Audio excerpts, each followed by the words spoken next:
Kerala weather updates അൺഒഫീഷ്യലിൻ്റെ പുതിയൊരു വീഡിയോയിലേക്ക് നിങ്ങൾക്കെല്ലാവർക്കും സ്വാഗതം. കേരളത്തിലെ കഴിഞ്ഞ 1-2 ദിവസമായിട്ട് വീണ്ടും ചില ഭാഗങ്ങളിലായിട്ട് വളരെ ചുരുക്കം ചില പ്രദേശങ്ങളിലായിട്ട് മഴ ലഭിച്ചു തുടങ്ങിയിട്ടുണ്ട്. കഴിഞ്ഞ 1-2 ദിവസം മുമ്പ് കോട്ടയത്ത് മുണ്ടക്കയം, കാഞ്ഞിരപ്പള്ളി ആ ഭാഗത്തൊക്കെ ചെറിയ രീതിയിൽ മഴ ലഭിച്ചു. അതുപോലെ തന്നെ കണ്ണൂർ, ആറളം മേഖലയിലൊക്കെ കഴിഞ്ഞ ദിവസങ്ങളിൽ പുലർച്ചെ മഴ ലഭിച്ചായിരുന്നു.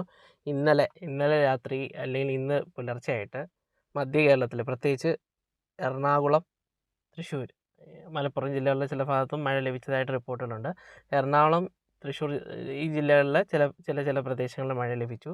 അത് ഔദ്യോഗിക കണക്കായിട്ട് തന്നെ IMD ഇന്ന് രാവിലെ അപ്ഡേറ്റ് ചെയ്തിട്ടുണ്ട് മഴ ലഭിച്ചത്.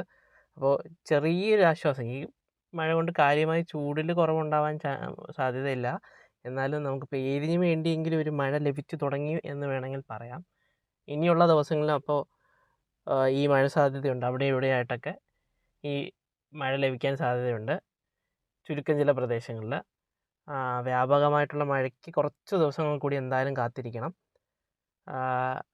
ഫെബ്രുവരി അവസാന ദിവസങ്ങളിലോ അല്ലെങ്കിൽ മാർച്ച് ആദ്യ ദിവസങ്ങളിലോ നമുക്ക് കുറച്ചുകൂടെ പ്രദേശങ്ങളിൽ നമുക്ക് മഴ സാധ്യത കാണുന്നുണ്ട്. നിലവിൽ കൂടുതൽ കൃത്യമായ വിവരങ്ങൾ നമുക്കൊരു 3-4 ദിവസത്തിനുള്ളിൽ അറിയാൻ പറ്റും. മാർച്ച് ആദ്യം എന്തായാലും കുറച്ച് പ്രദേശങ്ങളിൽ സാധാരണ രീതിയിലുള്ള മഴയെങ്കിലും ലഭിക്കാൻ സാധ്യതയുണ്ട്. അല്പം ചൂട് കുറയുന്ന രീതിയിലുള്ള മഴ ലഭിക്കാൻ സാധ്യതയുണ്ട്. ഇനി നമുക്ക് ഇന്നലത്തെ കണക്കുകൾ കൂടി ഒന്ന് നോക്കാം. മഴയുടെ കണക്കുകൾ കൂടി ഒന്ന് നോക്കാം.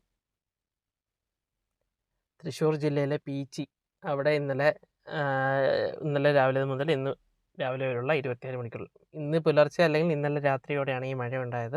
അവിടെ 1.5 സെൻറ്റിമീറ്റർ മഴ രേഖപ്പെടുത്തിയിട്ടുണ്ട്. അതുപോലെ തന്നെ തൃശ്ശൂർ തന്നെ വെള്ളാനിക്കര, അവിടെയും 8.5 mm മഴയാണ്, 0.85 സെൻറ്റിമീറ്റർ മഴയാണ് രേഖപ്പെടുത്തിയത്. അതുപോലെ തന്നെ എറണാകുളത്ത് പള്ളുരുത്തിയിലും 6.5 mm മഴ കഴിഞ്ഞ 24 മണിക്കൂർ ഇന്ന് രാവിലെ വരെയുള്ള സമയങ്ങളിൽ രേഖപ്പെടുത്തിയിട്ടുണ്ട്. 0.65 സെൻറ്റിമീറ്റർ മഴ.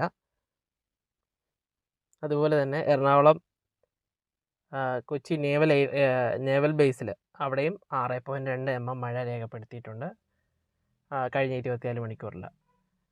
അപ്പോൾ ചെറിയൊരു ആശ്വാസം, ഇത് ഈ ചൂടിന് കാര്യമായ കുറവൊന്നും വരുത്തിയില്ലെങ്കിലും മഴ എന്ന് പറയുന്ന ഇത് നമ്മുടെ മനസ്സിൽ തരുന്ന ഒരു ആശ്വാസമുണ്ട്. അപ്പോൾ ഇനിയുള്ള ദിവസങ്ങളിലും അവിടെയും ഇവിടെയുമൊക്കെ ആയിട്ട് ഈ മഴ നമുക്ക് പ്രതീക്ഷിക്കാം. അപ്പോൾ കുറച്ച് ചൂട് അടുത്ത ദിവസങ്ങളിൽ ഈ മഴ ലഭിച്ചില്ലെങ്കിൽ പോലും ഈ ചൂടിന് കുറച്ച് കുറവ് അടുത്ത ദിവസങ്ങളിൽ, ഈ കഴിഞ്ഞ ദിവസങ്ങളിൽ ഇന്നും നാളത്തെയൊക്കെ അപേക്ഷിച്ച് അടുത്ത ദിവസങ്ങളിൽ കുറച്ച് ചൂട് കുറച്ച് കുറവ് വരാൻ സാധ്യതയുണ്ട്. അതുപോലെ തന്നെ കാര്യമായ തോതിൽ ചൂട് കുറയാൻ വേണ്ടിയുള്ള വേനൽ മഴ ഫെബ്രുവരി അവസാന ദിവസങ്ങളിൽ അല്ലെങ്കിൽ മാർച്ച് ആദ്യ ദിവസങ്ങളിൽ നമുക്ക് കേരളത്തിൽ പ്രതീക്ഷിക്കാം, നിലവിലെ സൂചനകൾ പ്രകാരം.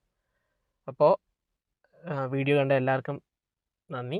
നിങ്ങൾ ഈ ചാനൽ ആദ്യമായിട്ടാണ് കാണുന്നതെങ്കിൽ നമ്മുടെ ഈ ഒരു ചാനൽ എല്ലാവരും ഒന്ന് സബ്സ്ക്രൈബ് ചെയ്ത് സപ്പോർട്ട് ചെയ്യുക. അതുപോലെ തന്നെ ആ ബെൽ ബട്ടൺ കൂടി എനേബിൾ ചെയ്ത് കൂടുതൽ ഇതുപോലത്തെ യൂസ്ഫുൾ വീഡിയോസ് നിങ്ങൾക്ക് ലഭിക്കണമെന്നുണ്ടെങ്കിൽ ജസ്റ്റ് ആ ബെൽ ബട്ടണും കൂടി ഒന്ന് എനേബിൾ ചെയ്യുക. അപ്പോൾ എല്ലാവർക്കും നന്ദി, നമസ്കാരം.